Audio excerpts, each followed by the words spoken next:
രാമായ രാമചന്ദ്രായ രാമഭദ്രായ വേതസേ രഘുനാഥായ നാഥായ സീതായ പതയേ നമഃ.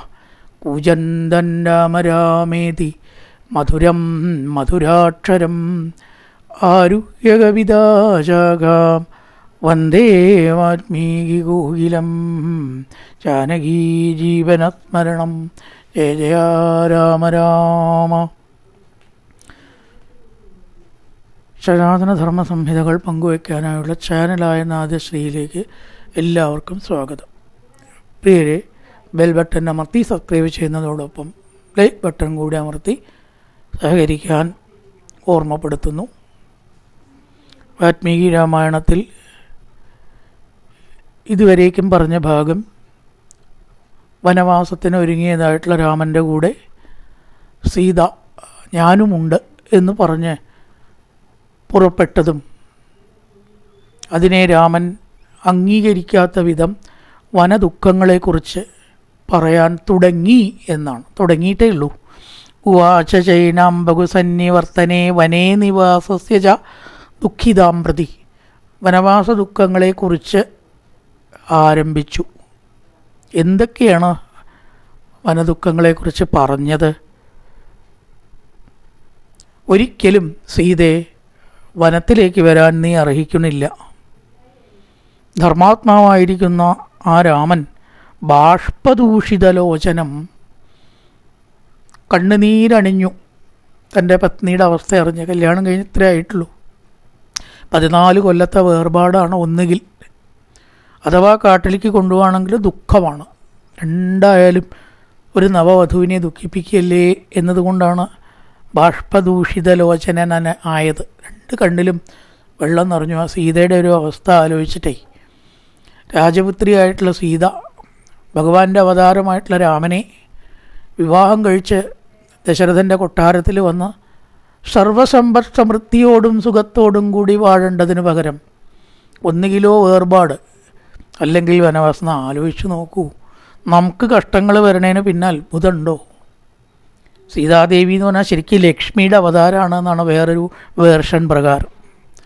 ആ അവതാര പുരുഷന്മാർ സ്ത്രീകൾക്കടക്കം പുരുഷനും സ്ത്രീകൾക്കും ദുഃഖമാണെങ്കിൽ ഈ ദുഃഖം നമ്മുടെ കൂടപ്പിറപ്പാണ് എന്നല്ലേ അതിന്ന് എടുക്കേണ്ടത്? പിന്നെ നമ്മളൊരു തലവേദന വരുമ്പോഴോ മേലുവേദന വരുമ്പോഴോ എന്തിനാ വെറുതെ പഴിക്കണ ഈശ്വരനെ, വിധിയെ പഴിക്കണ? അത് മനസ്സിലാവണമെങ്കിൽ വേറൊരാളുടെ ദുഃഖത്തെ കാണണം. 1000 ചില്ലോന് ഉറുപ്പ്യ മരുന്നേ. ഇപ്പം ഇന്നുണ്ടായ സംഭവമാണ് ഞാൻ പറയണത്. 1066 റുപ്യയുടെ മരുന്ന് എഴുതി. ശരി, അത് പോയില്ലേ എന്ന് വിചാരിക്കുകയായിരുന്നു ഞാൻ കേട്ടോ. അടുത്ത ആളുടെ ബില്ല് കേട്ടപ്പോൾ എത്ര അറിയോ? 2038 റുപ്യ. നമ്മൾ ഭേദമല്ലേ? ആലോചിച്ചു. ഇനി കുറച്ചും കൂടെ അവിടെ നിന്നാൽ അതിനേക്കാളും അധികമുള്ള ബില്ലും ഉണ്ടാവും ഇല്ലേ? 5000 6000 ഉണ്ടാവും. അപ്പം അങ്ങനെ വിചാരിക്കണം. അത്രയല്ലേ വന്നുള്ളൂ. 1000 റുപ്യ ഇന്നത്തെ കാലത്ത് ഇപ്പം അതൊക്കെ ഒരു സംഖ്യ. അപ്പം നമ്മുടെ ദുഃഖം നമ്മൾ വലിയ ദുഃഖമായിട്ട് വിചാരിക്കുകയാണ്. അതിനേക്കാൾ ദുഃഖം കാണുമ്പോഴാണ് നമ്മൾ ഭാഗ്യവാന്മാരാണ് എന്ന് തോന്നുന്നത്. 14 കൊല്ലത്തെ വേർപാട് അല്ലെങ്കിൽ വനവാസം രണ്ടായാലും സീതയ്ക്ക് ദുഃഖമാണോ എന്ന് കരുതി രാജകുമാരിയായിട്ടുള്ള അവളെ ദുഃഖിപ്പിക്കേണ്ടി വരുന്നതിലാണ് ഇവിടെ ദൂഷിതലോചനൻ ആയത് രാമൻ. സീതേ, ധർമ്മജ്ഞേ, ഞാൻ പറയുന്നത് നീ കേൾക്കൂ. സീതേ മഹാകുലീനാസി ധർമ്മേച നിരതാ സദാ. നീ സദാ ധർമ്മത്തിൽ തന്നെ നിന്നുകൊണ്ട് സ്വധർമ്മം ആചരിച്ച് ഇവിടെ നിൽക്കുക. ആ കാട്ടിലെ കഷ്ടതകളെ വളരെയധികമാണ്. നീ വിചാരിക്കുന്നത് പോലെ സുഖമായിട്ട് കാഴ്ചകൾ കണ്ട് രസിക്കുക, അതാണല്ലോ ഇപ്പോൾ നീ നേരത്തെ പറഞ്ഞത്. അതൊന്നുമല്ല ഉണ്ടാവാൻ പോകുന്നത്. ആ പാർക്കണം എന്ന വിചാരം നീ ഒഴിവാക്കുന്നതാണ് നല്ലത്. എത്രയെത്ര ദോഷങ്ങളാണ് നിനക്ക് ഉള്ളത്. നിൻ്റെ നന്മ ആഗ്രഹിച്ചിട്ടാണ് ഞാൻ കാട്ടിലേക്ക് നീ വരുന്നതിനെ തടയുന്നത്. ഈ ചിലതൊക്കെ അങ്ങനെ പറയുകയാണ്. ഗിരി നിർജ്ജരസംഭൂത ഗിരികന്ധരവാസിനാം സിംഹാനാം നിന്നതാ ഘോര ശ്രോതും ദുഃഖമതോവനം. ദുഃഖമതോവനം ദുഃഖതരം വനം തന്നെയാണ് നാലാമത്തെ വാക്ക് കുറേ ശ്ലോകത്തിൽ. അതുകൊണ്ട് വനം ദുഃഖകരമാണ്, അതുകൊണ്ട് വനം പൂർണ്ണമാണ്. ഇങ്ങനെ പറയുന്ന കുറേ ശ്ലോകം. ഗുഹകളിൽ നിന്ന് കേൾക്കുന്ന സിംഹത്തിൻ്റെ ഗർജനങ്ങൾ കർണകഠോരമാണത്. സുഖമൊന്നും ഉണ്ടാവില്ല. സിംഹത്തിൻ്റെ ഗർജനം കേട്ടാൽ. വേറെ ധാരാളം മൃഗങ്ങളുണ്ടാവും, അതൊക്കെ നമ്മളെ ആക്രമിക്കാനായി കൊണ്ടുവരും. സീതേ ദുഃഖമതോവനം. കടുവ, പുലി മുതലായിട്ടുള്ള മൃഗങ്ങളാണ് മറ്റ് വന്യമൃഗങ്ങൾ. സിംഹം ഒഴികെയുള്ള മൃഗങ്ങൾ നമ്മുടെ നേരെ ആക്രമിക്കാനായി കൊണ്ടുവരും.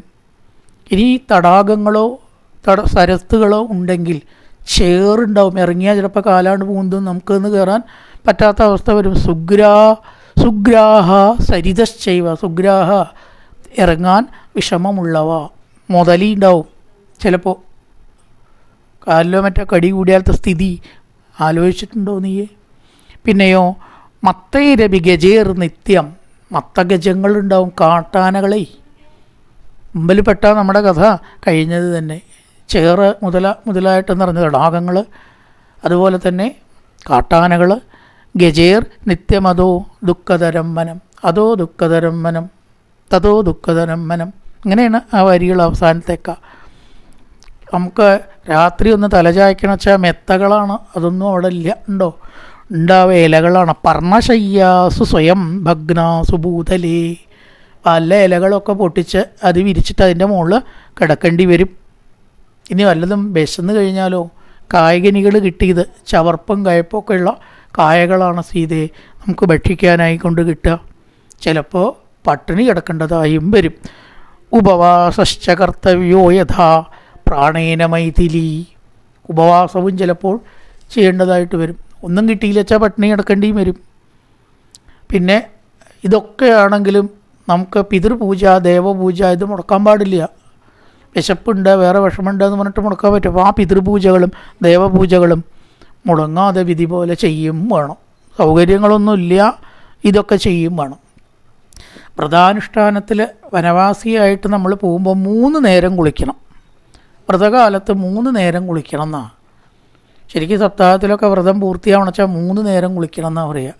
2 നേരം തന്നെ കുളിക്കാൻ മടിയാണ്. അപ്പോൾ നമുക്ക് വൈകുന്നേരം തണുപ്പുണ്ടച്ചാൽ മുക്കി തുടച്ചാൽ മതി. അതിനൊരു പ്രമാണം ഉണ്ടാക്കിയിട്ട് സ്നാനം പഞ്ചവിധം പ്രോക്തം. ഇത് എവിടുന്ന് അതൊക്കെ ഇങ്ങനെ കിട്ടണറിയില്ല. വ്രതകാലത്ത് 3 നേരം തന്നെ കുളിക്കണം. അല്ലെങ്കിൽ 2 നേരം തീർച്ചയായിട്ടും കുളിക്കണം. അതിലൊരു വിധ എന്തില്ല, ഇളവുമില്ല. ഉച്ചയ്ക്ക് വേണമെങ്കിൽ മുക്കി തുടച്ചിട്ടോ പ്രോഷണം കൊണ്ടോ കൈകാല് കഴുകിയിട്ടോ മുഖം കഴുകിയിട്ടോ ആവാം. 2 നേരത്തെ കുളിയിൽ ഒരു കുറവും നമുക്കില്ല. അത് വ്രതകാലത്ത് മാത്രമല്ല, വ്രതം അല്ലെങ്കിലും ഇല്ല. 2 നേരം എങ്ങനെയും കുളിക്കണം ഒരാൾ. അപ്പോൾ അത് കാട്ടിൽ പ്രശ്നമാണ്. ആ സമയത്ത് വെള്ളം ഉണ്ടാവുമോ? കുളിക്കണം എന്ന് തോന്നിയ സന്ധ്യയ്ക്ക് തടാകത്തിൻ്റെ മുമ്പിൽ നമ്മൾ എത്തിപ്പെട്ടോളണമെന്നുണ്ടോ എന്ന് ചോദിക്കുകയാണ്. അതുകൊണ്ട് കിട്ടുന്ന പൂക്കൾ പറിച്ചെടുത്ത് ആ പൂക്കളെ കൊണ്ട് വേണം പൂജിക്കാൻ. ഇവിടെ കൊണ്ടുത്തരണ പോലെ ആരും പൂക്കൾ കൊട്ടക്കണക്കിന് കൊണ്ടുവന്ന് മറിക്കാൻ ഉണ്ടാവുമോ കാട്ടിൽ? പറയുകയാണ് യഥാലഭ്യതേ കർത്തവ്യസന്തോഷസ്തേന മൈഥിലി യഥാഹാരേർ വനചരേർ നിത്യം ദുഃഖതരം വനം. ഉണ്ടോ? അവസാനത്തെ വാക്കൊക്കെ നിത്യം ദുഃഖതരം വനം. ആഹാരങ്ങളൊന്നും നമുക്ക് ചിലപ്പോൾ കിട്ടില്ല. കിട്ടുന്നത് കൊണ്ട് തൃപ്തിപ്പെട്ട് വിശപ്പ് സഹിച്ചിട്ടും പകുതി വിശപ്പായിട്ടൊക്കെ കഴിയേണ്ടതായിട്ട് വരും. അതീവവാതാത്മിരംബുക്ഷാചാത്ര നിത്യശ. ചിലപ്പോൾ കൊടുങ്കാറ്റൊക്കെ വീശിന്ന് വരും.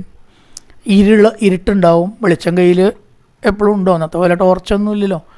അപ്പോൾ ഇരുട്ടത്ത് നടക്കേണ്ടി വരും. ഭയം ഉണ്ടാവും. ഇരുട്ടെന്ന് പറഞ്ഞാൽ പൊതുവേ എല്ലാവർക്കും ഭയമാണ്. പിന്നെ പാമ്പുകൾ ഉണ്ടാവും. അവ ആഹാരം തേടി സഞ്ചരിക്കുമ്പോൾ ചവിട്ടുകയോ മറ്റോ ചെയ്താൽ വലിയ ആപത്തുകൾ നമുക്ക് വരാം. സാധാരണ പാമ്പുകൾക്ക് പുറമെ പെരുമ്പാമ്പുമുണ്ട് സീതേ. പലതരം പക്ഷികളുണ്ട്, തേളുകളുണ്ട്. അതുപോലെ തന്നെ പുഴുക്കൾ, കീടങ്ങൾ, മറ്റ് പ്രാണികൾ, ഇവയിൽ നിന്നെല്ലാമുള്ള ഉപദ്രവങ്ങൾ സഹിക്കണം. മുള്ള് നിറഞ്ഞതായിട്ടുള്ള മരങ്ങൾ, മുരുക്ക് മുതലായിട്ടതും മുള്ള് നിറഞ്ഞതായിട്ടുള്ളതും കള്ളി മുതലായിട്ടതും തറയ്ക്കുന്ന ആ മരങ്ങളെ വകഞ്ഞ് മാറ്റി നമുക്ക് സഞ്ചരിക്കേണ്ടതായിട്ട് വരും. അനവധി കായക്ലേശങ്ങൾ, കൂർത്തുമൂത്തുള്ളതായ കല്ല്, കണ്ടക ശർക്കരാദിഭ്യോ. ശർക്കര എന്ന് പറഞ്ഞാൽ സംസ്കൃതത്തിൽ കല്ല് നിർത്താണ്, ശർക്കരയില്ല, കല്ല്. കണ്ടകം പറഞ്ഞാൽ മുള്ള്. കണ്ടക ശർക്കര മുതലായിട്ടതിലൊക്കെ ചവിട്ടി നടക്കേണ്ടതായി വരും. അതുപോലെ തപസ് ചെയ്യുന്ന സമയത്ത് ദേഷ്യം വരാനായിട്ട് പാടില്ല. അങ്ങനെയുണ്ട്. ദേഷ്യം വരരുത്, മനസ്സൊന്നിനോട് ആഗ്രഹിക്കരുത്, ഇങ്ങനെയുള്ള ഭാവത്തിൽ നിൽക്കണം. തദലം തേ വനം ഗത്വാ ക്ഷമം നഹി വനം തവ. അതുകൊണ്ട് നീ വനത്തിലേക്ക് വരരുത്. ഒരിക്കലും എന്നെ പോലെയുള്ള ഒരു സ്ത്രീക്ക് ചേരുന്നതല്ല സീതേ വനവാസം. ഇതെല്ലാം പറഞ്ഞു കേട്ടിട്ടും സീത വഴങ്ങിയില്ല. വനന്തുനേതന്ന കൃതാമതിത്തദാ ബഭൂവ രാമേണ യഥാ മഹാത്മന ന തസ്യ സീതാവചനം ചകാരത തതോബ്രവീത് രാമമിദം സുദുഃഖിത. ഒറ്റലേശം വഴങ്ങിയില്ല. അതിനുശേഷം സീത പറഞ്ഞു, സീതയുടെ മറുപടിയാണ്, ഹേ രാമ, അങ്ങ് ഈ പറഞ്ഞതായ ദുഃഖങ്ങളെല്ലാം എനിക്ക് സുഖമാണ്. അങ്ങയോടുകൂടിയാണെങ്കിൽ ഈ ദുഃഖങ്ങളെല്ലാം എനിക്ക് സുഖമാണ് എന്നങ്ങ് കരുതിക്കോളൂ. ഏ ത്വയാ കീർത്തിതാ ദോഷ വനേ വർത്തവ്യതാം പ്രതി ഗുണാനിത്യേവ താൻ വിത്തി തവ സ്നേഹപുരസ്കൃതാൻ. അങ്ങയുടെ ആ ഒരു സ്നേഹത്തിൻ്റെ നിഴലിൽ അനുഭവിക്കുകയാണെങ്കിൽ ഈ പറഞ്ഞ ദുഃഖങ്ങളെല്ലാം എനിക്ക് സുഖമാണ് എന്ന് ആര്യപുത്ര അങ്ങ് അറിയണം. ഈ മൃഗങ്ങളൊക്കെ നമ്മളെ നേർക്ക് വരുന്ന അങ്ങ് പറഞ്ഞല്ലോ. ഒരിക്കലും കാണാത്തതായ നമ്മുടെ രൂപം, കാട്ടിൽ മനുഷ്യരൂപം അധികം ഉണ്ടാവില്ലല്ലോ, കണ്ടാൽ ഇവ പേടിച്ച് ഓടിക്കോളും. നമുക്ക് അവയെല്ല പേടിക്കേണ്ടി വരിക, അവർക്ക് നമ്മളെയും പേടിയുണ്ടാവില്ല. സീതയുടെ ഓരോ ചിന്തകളെ നമ്മളെ കണ്ട് അവർ പേടിച്ച് ഓടും. അല്ലാണ്ടപ്പം നമ്മളെ ആക്രമിക്കാൻ അവർ വരുമോ? ഒക്കെ സ്ത്രീ സഹജമായിട്ടുള്ളതാണ്. ആക്രമിക്കാൻ വരില്ല എന്നെന്താ ഉറപ്പ്? കരടി, സിംഹം ഒക്കെ ആക്രമിക്കാൻ വരും. ഇതൊരു ബാലിശമായിട്ടുള്ളൊരു മറുപടിയായിട്ട് നമുക്ക് തോന്നും. അവ നമ്മളെ കണ്ടാൽ പേടിച്ച് ഓടില്ലേ എന്ന്. ഒടുവിൽ പറയണം, അങ്ങ് എന്നെ കൊണ്ടുപോകാതിരിക്കുകയാണെങ്കിൽ ത്വദ്വിയോഗേന മേ രാമ തെക്തവ്യം ഇഹ ജീവിതം, ഞാൻ ജീവിതം ത്യജിക്കും. ഇങ്ങോട്ട് ഇനി കൂടുതലൊന്നും പറയണ്ട, എനിക്ക് അങ്ങോട്ടും ഒന്നും പറയാനില്ല. ഒറ്റ വാക്കേ പറയാവുള്ളൂ, അങ്ങ് എന്നെ കൊണ്ടുപോയില്ലെങ്കിൽ സീത ജീവിച്ചിരിക്കണില്ല എന്ന് കൂട്ടിയാൽ മതി. അങ്ങനെയുണ്ട് വിചാരിച്ചോളൂ. അതുകൊണ്ട് പറയണം, അതുകൊണ്ട് രാമ, അങ്ങയുടെ അടുത്ത് വസിക്കുന്ന സമയത്ത് എനിക്ക് നല്ല ഉറപ്പുണ്ട്. ഈ രാമൻ ഈശ്വരനാണെന്ന് അറിഞ്ഞിട്ടായതുകൊണ്ട് ആ പറയുന്നതിൽ സത്യമില്ല എന്നും പറയുക. ഒരു ശക്തിക്കും നമ്മെ ആക്രമിക്കാൻ സാധിക്കില്ല. എങ്ങനെ ഇപ്പോൾ അതൊക്കെയാണ് പറയണത്? സംഗതി ശരിയാണല്ലോ. രാമനെ ആർക്കെങ്കിലും തൊടാൻ പറ്റുമോ വനവാസകാലത്ത്? സീതയ്ക്ക് അറിയാം അതൊക്കെ. ഒരു ശക്തിക്കും, ഒരു ദുഷ്ടമൃഗത്തിനും, ഒരു രാക്ഷസനും, ഒരു പിശാചിനും അങ്ങടുത്തുള്ളപ്പോൾ എന്നെയോ അങ്ങയോ രാമ തൊടാൻ കഴിയില്ല. ഞാനിത് പറയണു. അതുകൊണ്ട് ഭർത്താവില്ലാത്ത ഈ കൊട്ടാര ജീവിതം എനിക്ക് നരകമാണ്. കാമമേവം വിധൻ രാമത്വയാ മമ നിദർശിതം. ശൂന്യമായിട്ടുള്ള വലിയ ശൂന്യതയിലേക്കാവും എന്നെ കൊണ്ടുപോകാതെ അങ്ങ് പോയാൽ എന്നെ അങ്ങ് തള്ളിവിടുന്നത്. ആ ഒരു ശൂന്യത എനിക്ക് താങ്ങാനാവില്ല. പണ്ട് ബ്രാഹ്മണർ പറഞ്ഞിട്ടുള്ള വാക്യത്തിലും എനിക്ക് വനവാസ യോഗം പറഞ്ഞിട്ടുണ്ട്. ബ്രാഹ്മണാനാം മയാശുതം പുരാ പിതൃഗൃഹേ സത്യം വർത്തവ്യം കിലമേ വനവും. പണ്ട് അച്ഛൻ്റെ ഗൃഹത്തിലൊരു സന്യാസി വന്നിട്ടും പറഞ്ഞിട്ടുണ്ട്, ഒരു വനവാസ യോഗം കാണുന്നുണ്ടല്ലോ, അത് സത്യമായിക്കോട്ടെ. എന്തിനാ ഇപ്പം മഹത്വാക്യം സത്യമല്ലാണ്ടാക്കണം? എനിക്ക് മോഹമുണ്ട് വനവാസത്തിന്. ഇതിൽ കൂടുതൽ ഞാൻ എന്ത് പറയാനാണ്? ഇത് വിധിയാണ് രാമ, ഇതിൽ മാറ്റമില്ല. സാത്തയാ തക ഭർത്താഹം യാസ്യാമി പ്രിയ നാന്യത. ഹേ പ്രിയ, അങ്ങയോട് കൂടിയിട്ട് ഞാൻ വരുന്നു. ഒരിക്കലും ഇത് മറ്റിച്ചാക്കാൻ പറ്റില്ല, വരില്ല എന്ന്, അല്ലെങ്കിൽ ഇവിടെ നിൽക്കുന്ന ചിന്ത അങ്ങേക്ക് വേണ്ട. ഒരിക്കലും അത് സംഭവിക്കാൻ പോകുന്നില്ല. ഒരു വനവാസത്തിലത്തെ വിഷമങ്ങളും എന്നെ അലട്ടില്ല. പണ്ട് മഹാന്മാർ പറഞ്ഞിട്ടുണ്ട് എനിക്ക് വനവാസ യോഗം ഉണ്ട് എന്നുള്ളത്. അതുകൊണ്ട് ഞാൻ മുമ്പ് തന്നെ കാട് കാണാൻ അങ്ങയോട് പറഞ്ഞിട്ടുണ്ടല്ലോ. അങ്ങ് അത് മറന്നോ ഓർമ്മയുണ്ടോ എന്ന് എനിക്ക് അറിഞ്ഞുകൂടാ. കൃതക്ഷണാഹം പറഞ്ഞുകൂടാ. പ്രസാദിത, അതെനിക്ക് പഴയ ആഗ്രഹമുണ്ട്. പ്രസാദിത ചവൈ പൂർവം ത്വമേ ബഹുദിതം പ്രഭോഗമനം വനവാസസ്യ. വനവാസത്തേക്ക് പോവാൻ, വനവാസത്തിനായി പോവാനുള്ള ഒരു കാംക്ഷിതം ഈ സഹത്വയ, അങ്ങയോട് കൂടി പോവാനുള്ള കാംക്ഷിതം, എൻ്റെ ആഗ്രഹം മുമ്പൊരിക്കൽ പറഞ്ഞത് അങ്ങ് ഓർക്കുന്നില്ലേ? അതോ ഓർക്കുന്നില്ല എന്നുണ്ടോ? ഓർത്താലും വേണ്ടില്ല, ഓർത്തില്ലെങ്കിലും വേണ്ടില്ല, ഞാനാ പറഞ്ഞിട്ടുണ്ട്, എനിക്കറിയാം. അതുകൊണ്ട് തീർച്ചയായിട്ടും അങ്ങയെ ശുശ്രൂഷിച്ചുകൊണ്ട് ആ കാട്ടിൽ കഴിഞ്ഞുകൂടാനാണ് എനിക്കിഷ്ടം. ശുദ്ധാത്മൻ പ്രേമഭാവാധി ഭവിഷ്യാമി വികൽമഷ. ആ പാദ ശുശ്രൂഷ ചെയ്തിട്ട് ഞാൻ കൽമഷമില്ലാത്തവളായി തീരട്ടെ. പല ശാസ്ത്രത്തിലും പറഞ്ഞിട്ടുണ്ട്, പരലോകത്തും ഭാര്യ ഭർത്താവിനെ പിന്തുടരേണ്ടവളാണ്. പ്രാണപ്രയാണം സമയേ പൊറുക്കുമോ, അപ്പോഴും വേർപെടുമോ പിരിയുമോ എന്നൊരു വാക്കുണ്ട് അധ്യാത്മരാമായണത്തിൽ. ബാലി മരിച്ചപ്പോൾ താര പറയണതാണ്.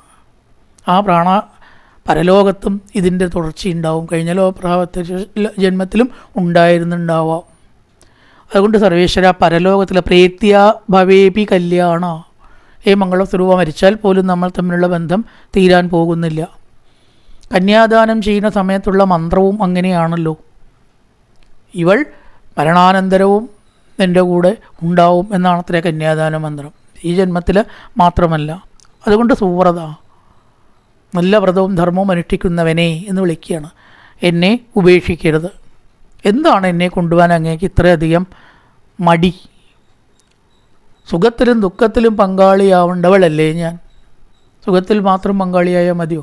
അതുകൊണ്ട് വനവാസം ദുഃഖമാണെങ്കിൽ ആ ദുഃഖത്തിലും ഞാൻ പങ്കാളിയാവണം. അതല്ല എങ്കിൽ പിന്നെ മരണമാണ് എൻ്റെ മുമ്പിലുള്ളതായ ഒരേ ഒരു മാർഗം. യതിമാം ദുഃഖിതാമേവം വനന്നേതിന്ന ചേച്ചസി, വനത്തിലേക്ക് കൊണ്ടുപോകാൻ ഇച്ഛിക്കുന്നില്ലെങ്കിൽ വിഷം അഗ്നിൻ ജലം, അഗ്നിയിൽ ചാടിയിട്ടോ വെള്ളത്തിൽ ചാടിയിട്ടോ ഒഴുകണ വെള്ളത്തിൽ പുഴയിൽ ചാടിയിട്ടോ വിഷം കഴിച്ചിട്ടോ ഞാൻ മരിക്കും. എനിക്കതല്ലാതെ മറ്റ് മാർഗങ്ങളൊന്നും എൻ്റെ മുന്നിൽ ഇല്ല. ഇതെല്ലാം പറഞ്ഞിട്ടും രാമൻ കൊടുത്തില്ല. ഏവം ബഹുവിധം തംസ യാചേഗമനം പ്രതി, യാചിച്ചു സീത. എന്നിട്ടും നാനുമേനേ മഹാബാഹു താം നേതം വിജനം വനം, വിജനവും ഭയങ്കരവുമായിട്ടുള്ള വനത്തിലേക്ക് സീതയെ കൊണ്ടുപോകാൻ സമ്മതിച്ചില്ല. ചിന്തയന്തിന്തതാ താം ദു നിവർത്തയിതും ആത്മവാൻ, എങ്ങനെയെങ്കിലും പിന്തിരിപ്പിക്കാൻ ആത്മവാനായിരിക്കുന്ന രാമൻ പരിശ്രമിച്ചു. തീവ്രമായിട്ടുള്ള ശ്രമം നടത്തി പരാജയപ്പെട്ടതിന് ശേഷം അവസാനം എന്നാ നീ പോന്നോളൂ എന്ന് പറഞ്ഞുകൊണ്ട് അനുമതി നൽകുകയാണ്.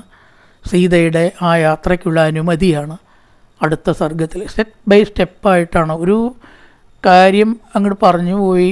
എങ്ങനെയല്ല ഇതിലത്തെ വിവരണം. അയച്ചാൽ രാമായണം കഥ 10 മിനിറ്റ് കൊണ്ടും പറയാം അല്ലേ? 10 മിനിറ്റ് കൊണ്ട് പറയാം, 10 മിനിറ്റ് കൊണ്ടാണ് സപ്താഹത്തിൽ പറയാം. ഒറ്റ ഓട്ടപ്രദക്ഷിണമാണ്. പക്ഷെ അതിൻ്റെ ആ ഭാവങ്ങൾ നമുക്ക് വരില്ല. അതുകൊണ്ടാണ് ഇതിൽ ഓരോ രംഗവും വിസ്തരിച്ച് വർണ്ണിച്ചിരിക്കുന്നത്.